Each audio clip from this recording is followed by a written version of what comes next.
La comunidad de voz, canto, expresión se construye con tu voz. Tu opinión es muy valiosa y me encantaría que dejes tus comentarios. ¿Qué temas te gustaría que trate en el próximo episodio? ¿Qué dudas tenés acerca de la voz? O simplemente compartime tu experiencia. Podés visitar mi página web www.magalisanchezalleno.com y suscribirte al newsletter para enterarte de nuevos episodios y recibir recursos exclusivos de exploración vocal y corporal. También vas a encontrar información acerca de clases de canto personalizadas, coaching en neurovoz y sesiones de musicoterapia y psicoterapia vocal. Activa la campanita en Spotify o en YouTube y suscríbete al canal para no perderte nada. Gracias por ser parte de este camino y darle voz a este proyecto. Este episodio es un sueño hecho realidad. Entrevistar a Diane Austin es algo que quiero hacer hace mucho tiempo. Este será el primer episodio que va a salir con video, porque quiero conservar como un tesoro todo lo que esta inmensa mujer transmite y enseña. La verdadera voz es la que está en profunda conexión con el cuerpo, con el verdadero self. Por eso, cuando ella habla, cuando canta y hace sonidos, hay que verla. El episodio está en inglés. Y espero que los subtítulos sean de ayuda. Pido disculpas una y mil veces por mi inglés torpe. Yo sigo estudiando mucho para mejorar la calidad de mis entrevistas. Conocí el trabajo de Diane en el año 2011. Leí el libro en una semana. Tuve la suerte de que un gran amigo, Nicolás Martinelli, que viajaba en ese momento a Nueva York, me lo trajo y lo devoré. Hice mi tesina para recibirme como musicoterapeuta en base a su trabajo y la relación de los desórdenes alimentarios. Y en 2012 pude viajar a Nueva York para conocerla en persona.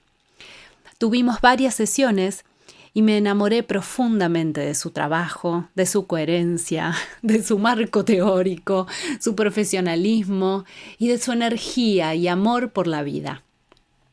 Tuve que esperar muchos años hasta poder hacer la formación que dirige en Inglaterra, que voy a estar finalizando esta misma semana. Cuando terminé mi formación como musicoterapeuta en la Universidad de Buenos Aires, yo estaba muy perdida. No entendía bien a mi profesión y tenía cierta desilusión, porque yo estaba en la búsqueda de un trabajo profundo con la voz y hasta ese momento no lo había encontrado.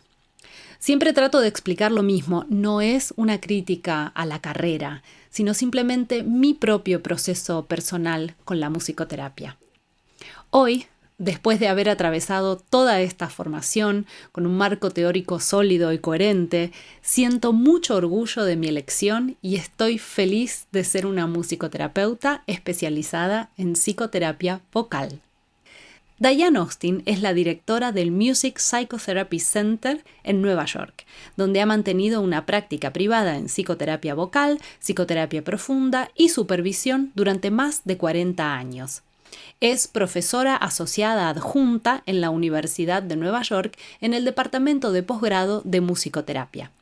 La doctora Austin desarrolló el primer modelo de musicoterapia basado en la voz, la psicoterapia vocal, y ha impartido programas de formación a distancia de posgrado en psicoterapia vocal en Vancouver, en Seúl, Corea, y actualmente tiene un programa de formación internacional a distancia en Austin Vocal Psychotherapy Model en Brighton, Inglaterra, y también en Nueva York. Ha impartido talleres en países de todo el mundo y ha publicado numerosos artículos y capítulos de libros sobre musicoterapia y psicoterapia vocal. Su libro, The Theory and Practice of Vocal Psychotherapy, Songs of the Self, la teoría y práctica de la psicoterapia vocal, Canciones del Self, fue publicado por Jessica Kinsley. Tuvimos una charla fascinante en la que ella habló acerca de toda la historia de cómo creó su modelo. También nos cuenta acerca de las técnicas más importantes de su modelo, como el vocal holding y el free associated singing. Y también jugamos, cantamos, hicimos ejercicios, nos reímos y disfrutamos. Espero que también sea un episodio de mucho disfrute y aprendizaje para ustedes. Comienza entonces Voz, Canto, Expresión, Podcast, un espacio destinado a la investigación, difusión, promoción y aprendizaje de la voz, el canto y la expresión. Si la voz es tu pasión, este podcast es para vos. Voz, canto, expresión. Well, Diane, thank you so much for doing this interview with me. Welcome to my podcast. It's an honor. It's wonderful to be here with you. Thank you. Well, this episode is a small tribute to honor your work because I need to say every time thank you for this model that you create. I was so lost when I finished when I went out university and everything around the voice and music therapy was like, I don't know, in two different roads, I would say. So when I found your book, that was mind blowing for me. So I'm gonna just shut up and then I'm gonna listen to you. And if you could, I don't know, overview. I can just start talking, and if it's too much, you can cut it. It's never too much. I love to hear all your stories, because really I felt so related to you, how you start in theater and then teaching, singing lessons and having a box tissue in the piano. And I think there is a very beautiful story, because it's the path of a lot of people, a lot of music therapists also. Right. Well, so let's see. I came to New York to study theater. Yeah. And I was in a big touring company of Promises, a Burt Bacharach. I don't know if people remember that, but I finally went on as the lead for like a week. Great. And I was terrified. Oh. And I only felt good when we got to a song. The minute I got into a song, I was like, oh, this is my island. I'm safe here. And then I had to go out and speak. And after that, it was like 6 months all through California, the tour. And I decided I don't want to act anymore. And I remember I started therapy when I came back, and I said, I don't want to act to have to feel something. I want to act my way through life, or I want to just be myself in life. And what I loved the most was the singing. So I had a whole singing career. And and then at some point I couldn't make enough money, of course, just singing. Yeah. Around the city and everything. So I started teaching voice to make extra money. And I noticed the story you brought up. After a while, I started keeping Kleenex on the piano because I brought my theater background with me. I think that's another thing that's unique about the model. I would say, like, people would be coaching, and I'd say, well, who are you singing it to? And where are you in space? And what's the goal of this?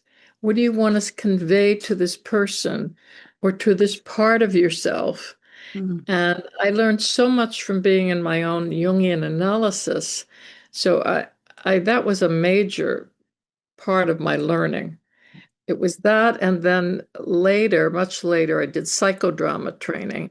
So those two elements combined with my music therapy training just helped me create this model, because it's, as you know, it's psychotherapy. Right. It's really deep work, and it turned out to be for trauma. And the funny thing is, I didn't even know it was trauma. And I've been touring around, and people say, this is a trauma model. I'm like, really? It's like, good to know.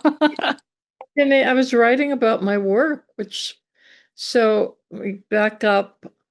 So I decided to go to NYU because I was talking to my therapist one day, and I said, people come to me, and and they're crying, and they're going into these deep places. And he said, did you ever hear of music therapy? I was like, what? No. Incredible. And I started thinking it's the two things I love. Of course, I love singing music, and I love psychotherapy because I was fascinated by Carl Jung and all his ideas, which are so positive. They weren't like the DSM, like you Yes. have neurosis or whatever. It was, you're related to the Athena goddess. It was that. Yes, and it's so creative, and there's a Oh, lot of elements that you could think about, and the parts of the self. yes, Yeah. yes. So he actually was the first one to look like Freud had the ego, the superego, and the id, that round Yeah. thing. Jung was the first one to look at it in a dissociative model to really see these parts of the self, and they relate to complexes, and I can't go into all this theory, but they Right. relate to, the collective unconscious, and then the archetypes come out of it. Hmm. But the whole idea of looking at it that way made so much sense to me. It's a horizontal model. Yeah. And I thought, this is because I was working with parts of the self in my Jungian analysis. So it just made sense to me in music therapy to do that. So I, I went to NYU, and uh, everything was very synchronistic for me. I just decided to go, and the auditions happened to be the next 2 weeks, and it was like, oh, I just went, and then I got in, and it was Okay. it was like It meant was to meant be, to be, right? right? And things are synchronistic, that meaningful connection, Yes. uh, meaningful coincidence, they call it. It was just like that. And so I studied at NYU to get my master's. My bachelor's was in theater, and I did my internship, and I was working at Bronx Psychiatric Center with a wonderful supervisor, Jillian Stevens. She died a while ago, and she gave me a lot of freedom to try out what I wanted. But I had this first client in private, my first private client, and she was schizophrenic and also delayed, mentally delayed. So Hmm. when she came into the room with me, I sat down and I introduced myself. And then I said, do you have any favorite songs? And she did. And I said, well, is there any music you like? Nothing. Nothing. She had nothing. It was like the deprivation and the lack of any kind of stimulation for her Hmm. just wasn't there. So I just sat down and I just started playing two chords. I figured you can't make a mistake with this. I said, we could just sing la la la la la. And she looked in my eyes and she started to go la la la la la la la la la. And I just started, and she was like so connected to me. It was like an infant. Yeah. And la la la la. And we did this for quite a long time. And I thought, I wonder if she could harmonize. And I tried it, and I thought it could just be because, maybe she could sing that, or, Yeah. and every time I moved to harmonize with her, she'd move to merge with me. Right. Don't So, leave me alone. yes. So I started thinking, well, maybe, it's something to do with her ear, her inability to harmonize, or maybe it's meaningful. Maybe it means something. So maybe it's about she's in such a young developmental stage, like infantile almost, Hmm. that it's when the, child and mother are first, they're merged. Right. So I was there for about 3 or 4 months. And near the end, she finally was able to harmonize, to hold her note while I went underneath and Great. harmonized. And I was like, okay, this could just be that her ear developed and she could hear the pitch, or maybe psychologically, she could start to have some separation from me. And it was around the time that I was going to be leaving. So it was very special. And after we parted and I went back and I graduated and I started my private practice right away. That was also synchronistic. I got this job that I thought would be good, but they took so long to go through all this red tape and paperwork. And I was just getting so tired. And I went to a Jungian little like conference in Connecticut. It was a small center for Jungian studies. And we talked and everything. At the end, this woman said, I have a referral for you. I was like, oh. And then I got this referral. And then she referred her roommate. And that roommate referred the other roommate. There were three of them. Now, at this point, I probably wouldn't do that, but back then I was just learning and it was fascinating. And I started thinking, okay, well, if say this unison is like merged state, symbiotic, and the harmony's like starting to separate, then what would be the next stage? I thought, well, the next stage would be maybe I hold the ground. It's like when a baby starts to run separation individuation, Jung would say. Start to around the age where they walk, as a 3, 4, something like that. They start to leave and they look back at the mother, and if the mother's smiling and encouraging, they can walk away from her. And that's when they start to separate. But if they see the mother and the mother's anxious, either because it's scary for her, the world is frightening, or I see often they don't want the They don't child want, right. to see this, right? Hmm. They need the child to complete them Yes. because they don't feel whole. And then that's very detrimental. It's very bad for the child because they can't separate. They stay merged with the mother. And then they have another opportunity in adolescence. And sometimes they still can't do it because the mother's like holding on too tight.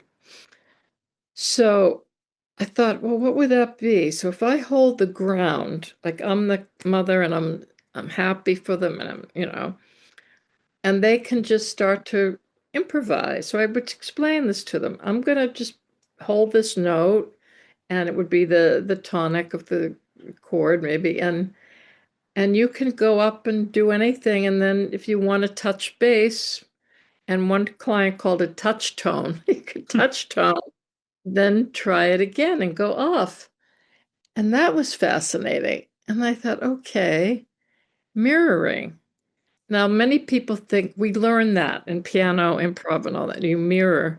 But I put it last because I thought people that I work with have not had mirroring. And we talk about this, the gifted child, the Alice that I love, that they never felt mirrored, seen, listened Right. to, right? Hmm. So many of us haven't been seen and supported, understood. So I thought this should come last because I had clients sometimes even in their 50s who never had that experience. So I said, I'm going to just say that that's last because no matter how old you are, if you've never had that, that wound is so deep. So I put it into these stages, these 4 stages, which were developmental. Right.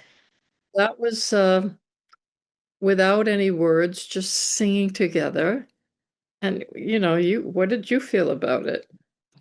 Well, I think there is a beautiful way of being in touch with sometimes with your own feelings and your own body in this journey of using your voice, listening to your own voice, and also in this mirroring situation, hearing yourself sometimes, because that's a way of for many people to myself also to have a voice sometimes. Right. to have the opportunity to express, I don't know, yelling or or Yes. laughing a lot. Laughing or just Yes. making silly sounds or I and the remember the first time that I met you in New York. You did something beautiful that we have our last session. You told me, "Well, now I'm going to try to teach you while we are having the session because you came to learn, and now you're going back to Argentina." And right. we have a session, free associative singing. We haven't talked about that yet, but we were singing, and all of a sudden we start a vocal holding, and we start. I start laughing, and then you laugh, and we end up laughing a lot. And I came back, and I realized that I haven't laughed like that in a while, and it was a beautiful sound, and it wasn't dangerous, and it was just pure joy. Yeah. It's not Yeah. always about crying and express and Right. yelling and things like that, which is beautiful also. Having the space for. But it's the full scope of feelings. Yeah, yeah, and it's very interesting what you said about this model. That for me it's beautiful because you start talking about connection, and this model it's about connection. And I it's the thing that I could say that it's all about, uh, because in the university you read about the relationship with the therapist, and that bond and those things, right. but You read this about it. this is the whole body, and your mind there, because you said something beautiful that maybe people in therapy for, I don't know, 20 years, they know about everything that they have, all the Right. All their issues. diagnoses, Right. issues, but they are not, I don't know, in touch with the feelings of their injuries, and that's me. Yeah. Well, that's everybody that I work with, Mm, and I've had that myself. So I'm writing a paper now on the wounded healer because we're all yeah, everyone in this field is a wounded healer, and probably everyone in any psychotherapy field, you know? And connection is so important because if you never had that with your mother, that mm, positive connection, then you're wounded. yeah, So in the unison, in the harmony, in the grounding, in the play, and it is mind, body, spirit connection. mm, So what you're talking about is you learn all this stuff. If it can stay in your head, you're not going to change. It has to be embodied. And when we sing, we're in our body. We feel the vibrations everywhere. We feel sensations like chills and our yes. And excitement. sometimes when people say, "I want to find my own voice," for example, I want to know, yeah, what is my true voice or things like that. And I think that it's definitely not about the sound of your voice and how pretty it is. It's about this connection, this inner connection with yourself, and that Yeah, it has to be safe to go out in the world. right. Yeah, Absolutely. And people say that a lot. I mean, finding your own voice, to me is like also finding yourself. right. What's your own voice? And that can be true in writing. I noticed I've been Mm, writing lately, like, is this my voice? Or am I just parroting something back, So it's finding your own voice is becoming an individual, becoming your unique self. And when we do this vocal psychotherapy is all about mind, body, and spiritual relationship to yourself and to others, right? right. So, yeah. So after that, I I think it was probably from the psychodrama I was studying because I kept studying. I Yeah, graduated and I felt like, yeah, this is want to work in a hospital. I don't want to I like the some expression, meh. it just wasn't enough for me because I wasn't 22 or something. I was older. I already had a singing career, so I wasn't a frustrated musician that, didn't make it, and now I'm a music therapist. It was like I wanted something advanced because I had been in analysis for years by that point. So psychodrama training was very interesting, and I learned about the double.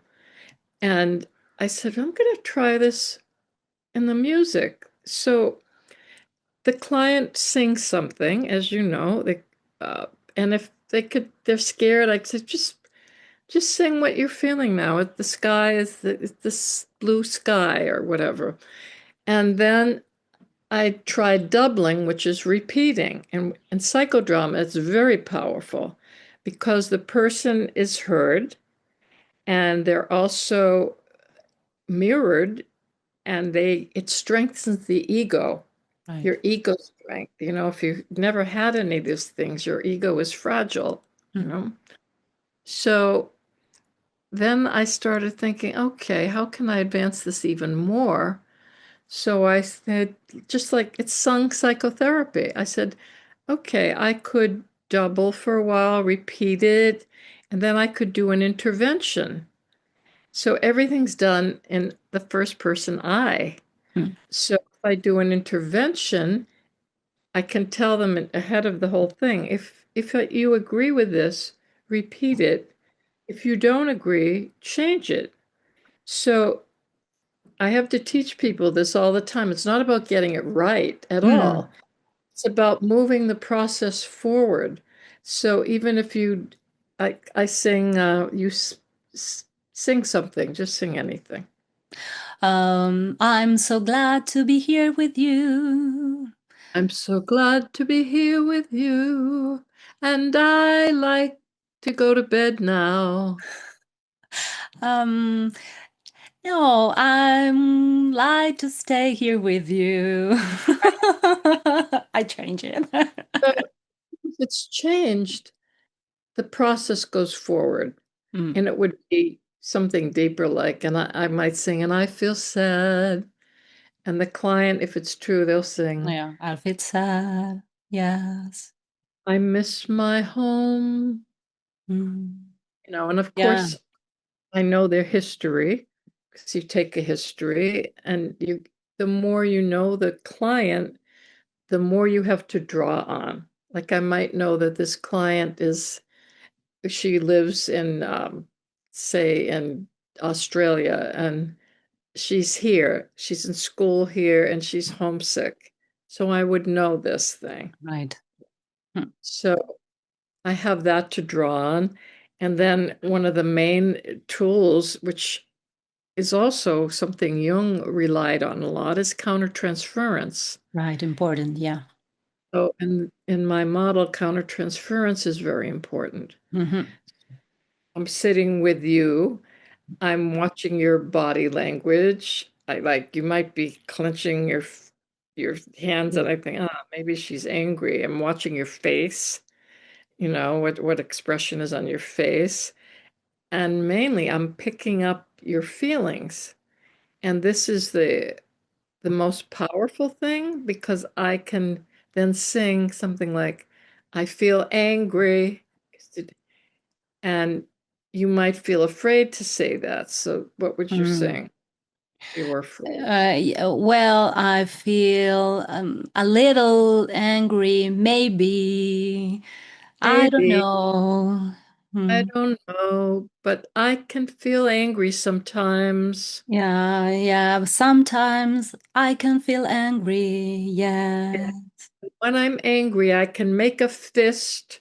Mm. I can make a fist. I can make a fist. Yes. And fist means I'm angry. So I can Yes. circle back and get through the resistance that way. Mm. Because this fear, you come to therapy, part of you wants to change and grow. The ego does not like that. The ego self wants to stay the same. So there's a part that will be resistant. And it's not a bad word. I might say reluctant, but Mm. people get to know me and know how I work. They'll know, like, I'll just say, there's two parts everyone has. You want to be here, you're paying money, you're showing up. There's another part that's going to be scared. That, Cool. change is scary, Yes. and confronting these feelings you've never been able to have, that's scary. So we work on all that. So the countertransference is very important. And I write about this in my book. You know that Mm. it's a slippery slope because the therapist has got to have their own therapy. They have to be conscious. Yeah. Because to do that, you have to know, is this my feeling or her feeling? Because I might start to feel very sad, and then I'm like, is this me from the music and the way or is this her? And I'm picking it up. So, we all have to be in therapy. And I'm writing this wounded healer, which is Jungian archetype, and he's a wounded healer. And he makes a big point of that you can be wounded and be a therapist, but if you Right. haven't worked on yourself, it's terrifying. It's for the Right. client. It's difficult for you to go deep with another person also because you don't know what could happen or how is it there. Yeah. Yeah. You traumatize somebody with Mm. trauma. And if you haven't had your own therapy, you don't know how to do this work Mm. because it's deep work. And so you could be a therapist or healer and be still wounded and not having worked on that. So I think the best therapists are wounded healers who have been working on their wound. Mm. And then they have their therapists who know what it's like. So you have extreme amount of empathy and sensitivity. And like for me, having been doing this for so many years, I feel like there's nothing I haven't experienced except psychosis, and I don't want to experience that. Yes, because You know, sometimes people feel, I don't know, they felt they feel judged by their therapist also, like that's right. things like that. And it's beautiful how you talk about, for example, uh, in this situation of being in therapy, how the sound of our speaking voice could Yeah, be an obstacle in therapy. It's not yeah, about singing, it's every sound that we're making. You talk about the session as a whole improvisation. It's beautiful, the definition. yes, because I think singing is our main instrument in the field, and I'll come back to that. But we are the instrument, our whole being. So I think what you're referring to is during my dissertation study, I studied 3 clients, and it took me about 2 years, but I didn't care. I didn't need a doctorate. I already had a private practice by then, and I missed school, and I wanted to go back and learn research more. And I noticed when I played the tapes back, there was one client, and my voice sounded judgmental when I was talking to her. I thought, oh my God, I couldn't hear it in the singing, but when we were talking, I thought, I sound judgmental. And so that was my countertransference. It Mm. wasn't picking her. So I had to work on that and think, what am I judging her for? And what's going on here? And I thought, well, she's very rigid and she's like the opposite of me. Mm. So that's hard. Or my therapist once said, if you can just pick people that are like you and work with them.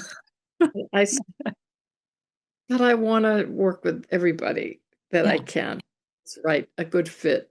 And and I liked her. She was a music therapist, but I did judge that she was so uptight a lot of the time. Mm. I had to think about it and realize she's like that because she's frightened. And she was from another country. And was an adjustment to be here, and she had a lot of perfectionism. So the more I could take that in and realize, oh, wow, she wants to be perfect for this study. So it's making her fearful of being Mm. judged, not being right. So the more I could process my countertransference, I was able to be with her genuinely and accepting and not judgmental anymore. So yeah, so I say the whole session is an improv. The minute you walk in the door, how do you walk in the door? How do you walk in the room? You know, where do you Yeah. sit? When I started therapy, I used to sit very far from my therapist, and there was a chair next to him. One day I said, "Do people ever sit there?" And he said, "Yeah." I'll try sitting there. And I realized I was so anxious about being in such deep therapy that and it was my first therapy, that I sat far away because I didn't feel that safe. It Yeah. took me time to feel safe with him. And that has to do with my personal history.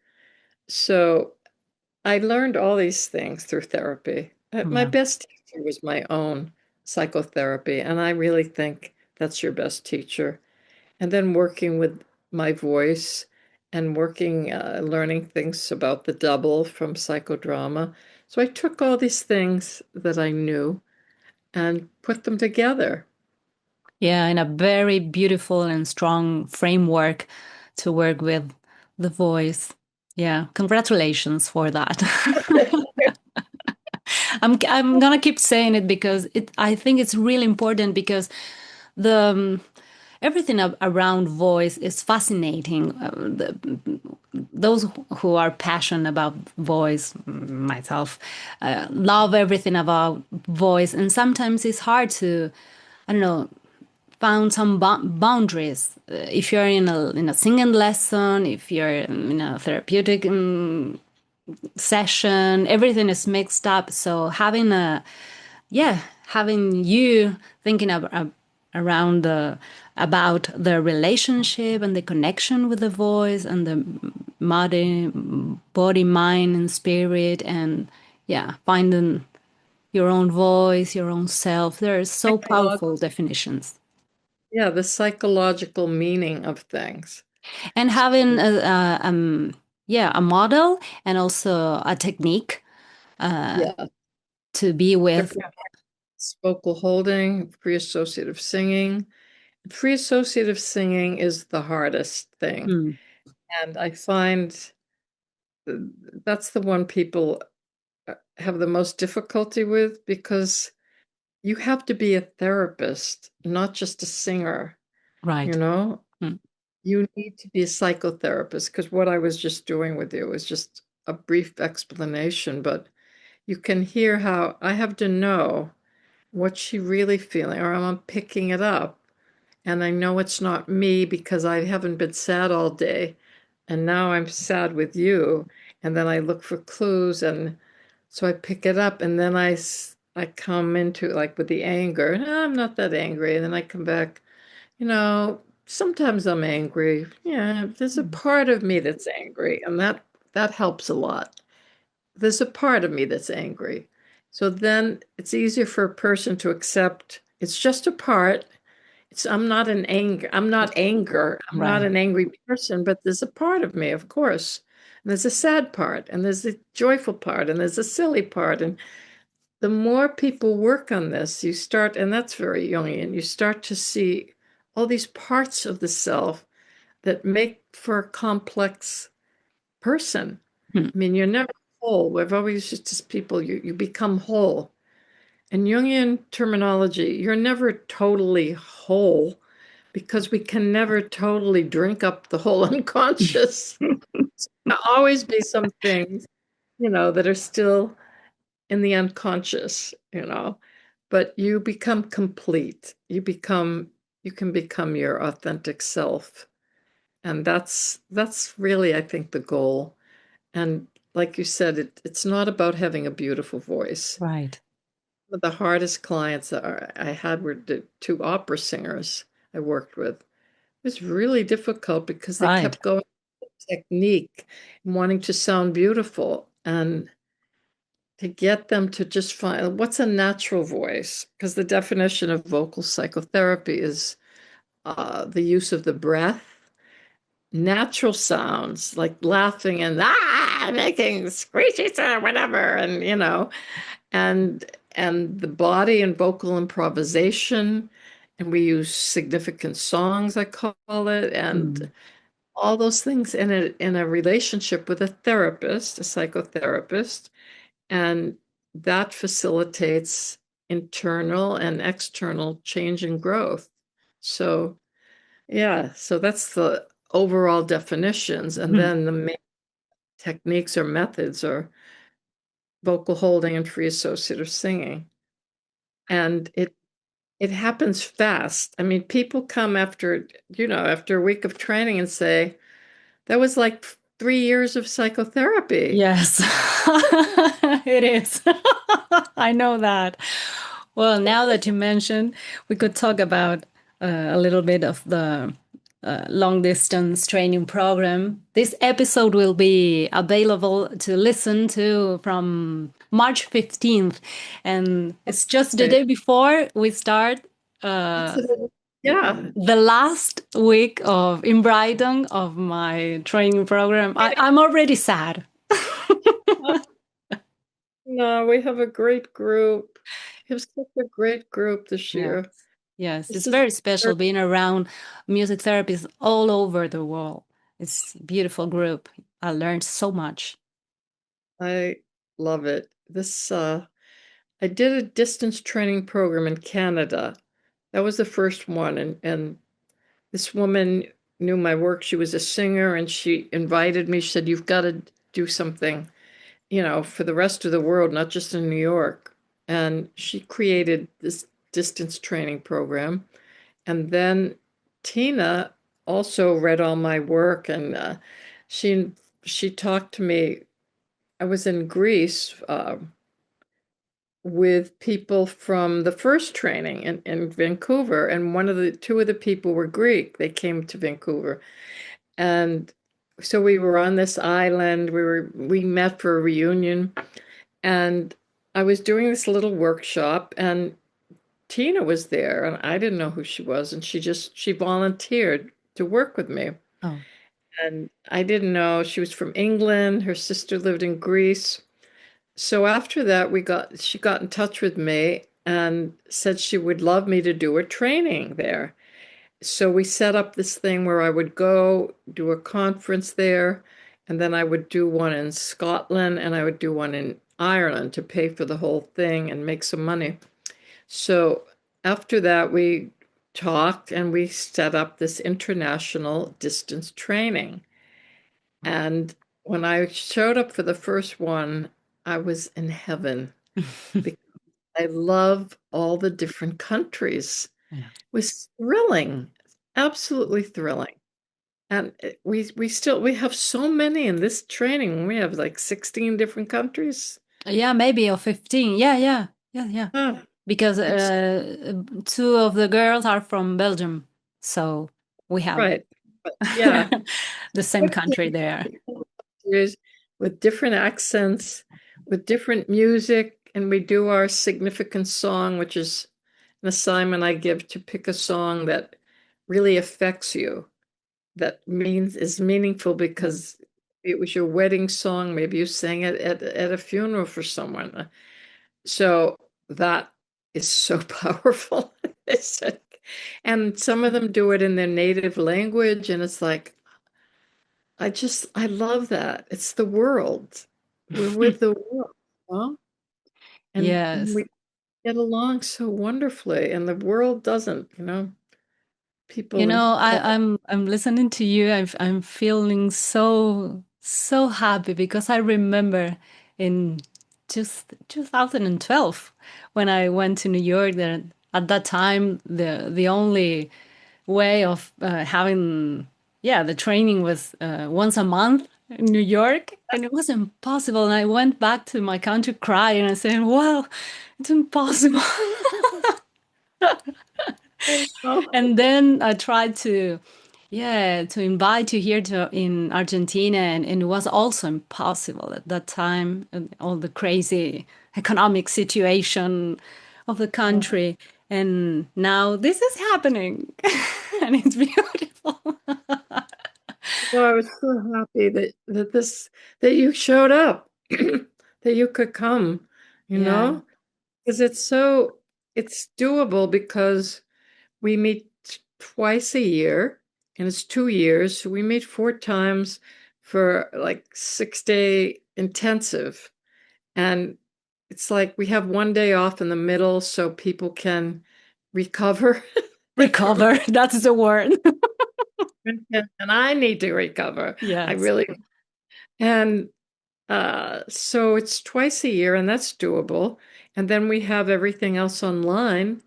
That we have readings and discussions, and then we have supervisions. So you have to have an individual client, and that's changed. Canada, we didn't have that, and that was the new piece that was great. I mean, you have a client, you have individual supervision, and you have the group supervision, and you're learning in the field. A lot, yes, a lot, because there are so many situations that could happen that you're seeing them all there, and it's beautiful to see other people's work because otherwise you don't have that opportunity. And yeah, the way that everybody, I don't know, plays the piano or sing or have in this, or yeah, the way they they thought the intervention, and then we have the opportunity to talk about the work and to listen to you teaching about the actual work. Right. Yeah, you each learn from each other. I mean, the group learns from every person because the feedback I'm giving and the theory I may be giving, it works for everybody. Yes, I must say that it was a really interesting and new way of approaching a new, I don't know, program or learning something, because you always talk about having the experience is the most important thing. And I realized during these 2 years that I was more about reading a lot, reading all these books, this reading list. I read them all. And it's just, well, we need to talk about the theory and why we could have a, I don't know, a lecture about this work. Yeah, yeah, yeah. But you need to have the experience first. And you always tell us, think about yourself that you're learning, be patient with yourself because you're learning.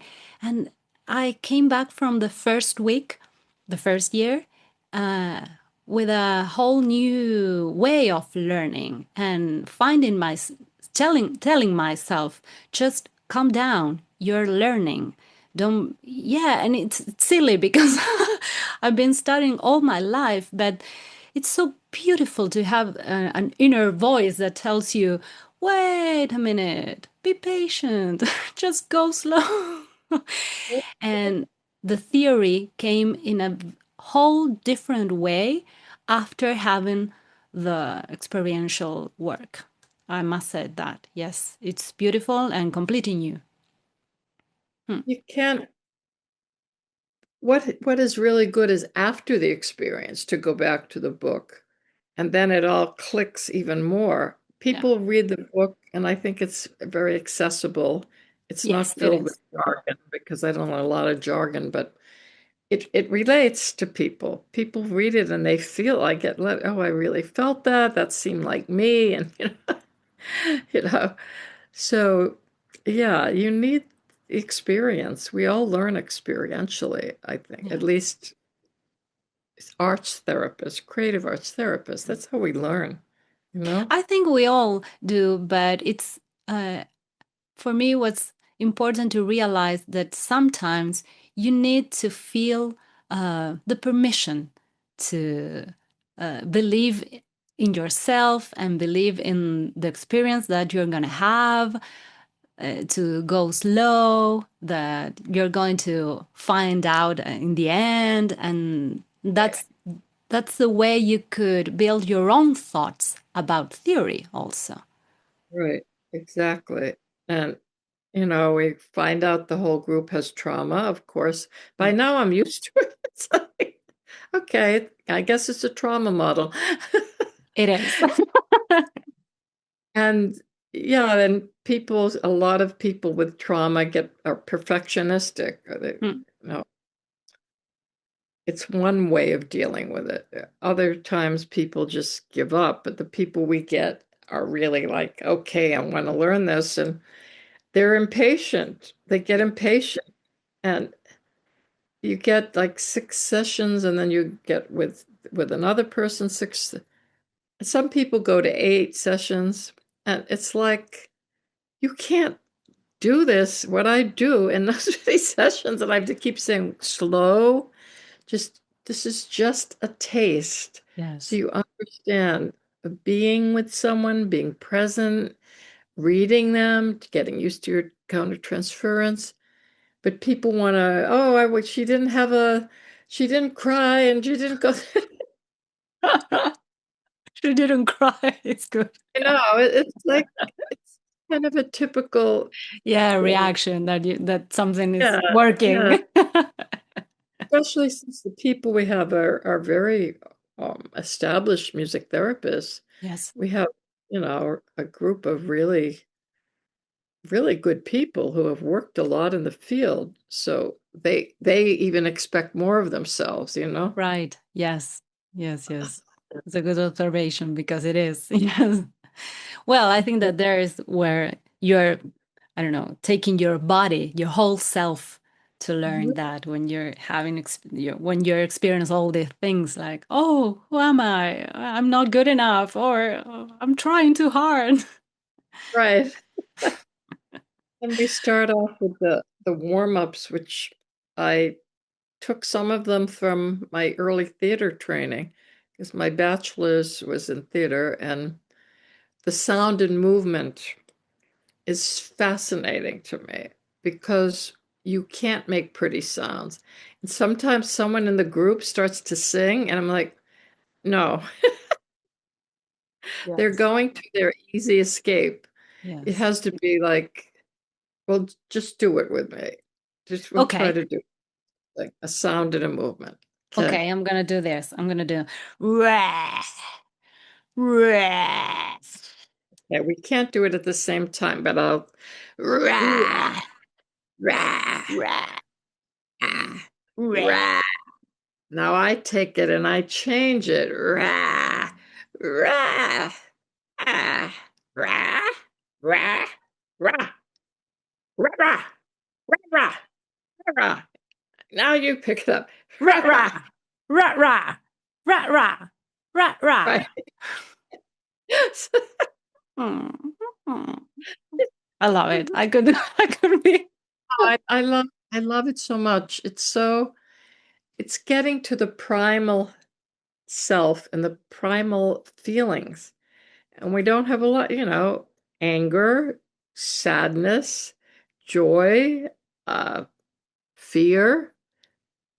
And you start whittling down to these basic sounds and movements. Mm. And people, you start to get into animal sounds and movements, and it just frees you. Eventually, you start to get to your natural voice without all the teaching and learning, and get comfortable Ideas.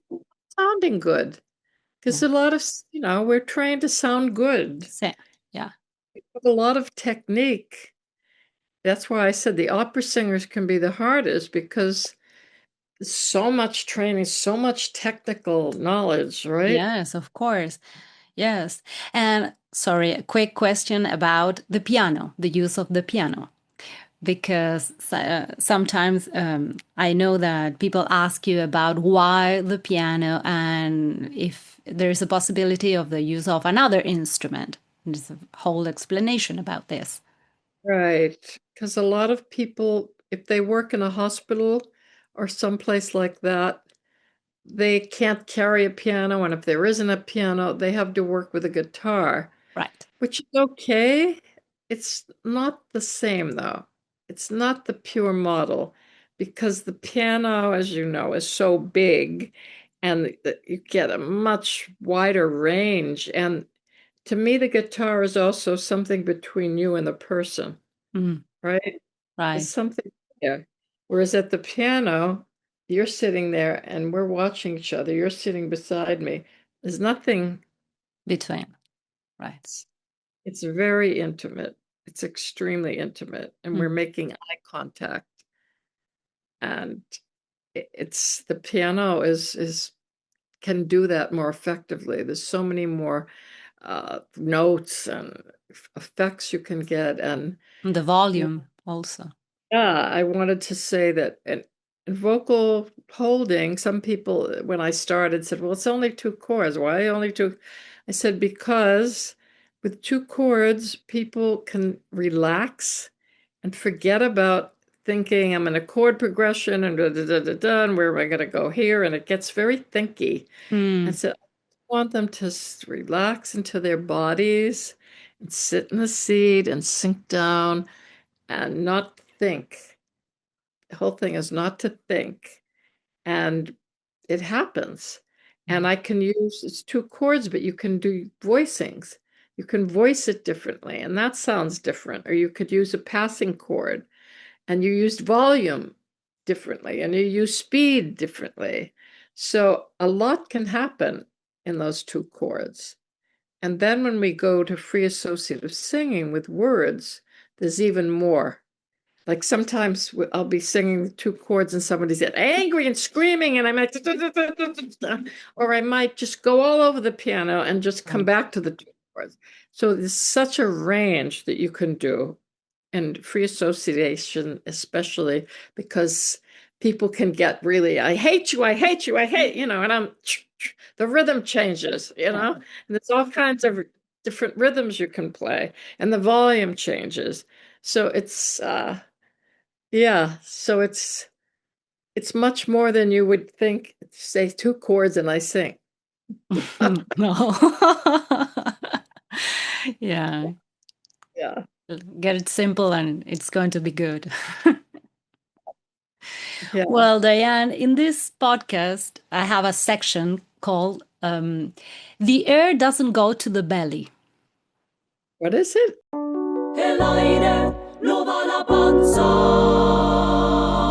The air doesn't go to the belly. The air doesn't go to the belly. And What's this that? is just to because I'm running an investigation about the power of this when in singing lessons sometimes in the conservatory, for example, people ask you to took the air to the belly and I don't know push the belly and how that could interfere with the sound. And I would like to know your experience about that, not just what we have to do. Back the diaphragm we used to learn. Ha, ha, ha, ha, ha. It was constricting and it bothered me. And after this time, I think when I breathe in, I try to feel it all the way to my feet. It goes right through. And then exhale the same way.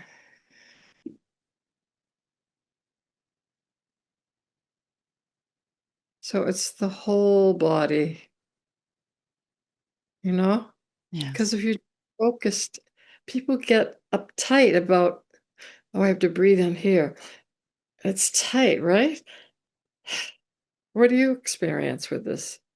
Yes, I think that now that I don't know, this is my 4th year with the podcast, and I've been hearing a lot of definitions and experience around this sentence that it is a whole body experience.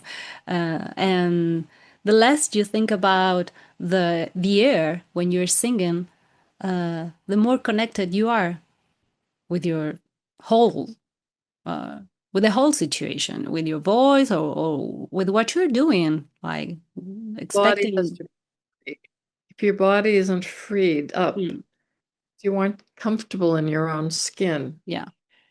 then you can't do it. And I actually learned a lot of this too from, I would say, meditation. And back in the day, I was doing yoga, so it's like,